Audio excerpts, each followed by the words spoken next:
हमारे इस चैनल के किसी भी वीडियो को दूसरे चैनल पर अपलोड न करें, अन्यथा साइबर क्राइम के तहत कानूनी कार्रवाई की जाएगी। धन्यवाद। हम मीनू झा प्रणाम करै छी सब मिथिलावासी के। आइ हम एकटा और लोकगीत गाबऽ जा रहल छी। एहि आशा के संग कोशिश कर रहल छी जे अहाँ सबके नीक लागे। गीत के रचनाकार एम झा जी छथिन। धन्यवाद। जय मिथिला, जय मैथिली।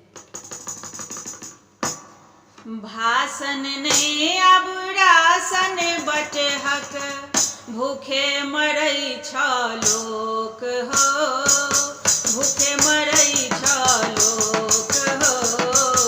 देशक जनता कुहर रहल छ, देबहक ककर दोख हो।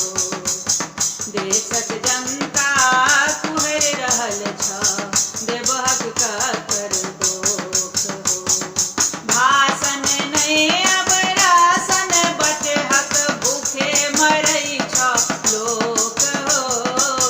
देशक जनता कुहर रहल छ, देबहक ककर दोख हो।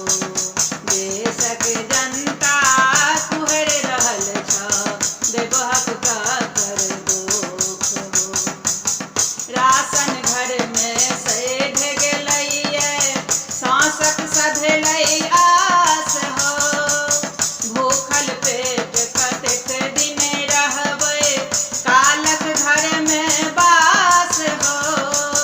राशन घर में सैध गेलैये, सांसक सधलै आस हो। भूखल पेट कतेक दिन रहबै, कालक घर में बास हो। घर के बाहर रोग कोरोना,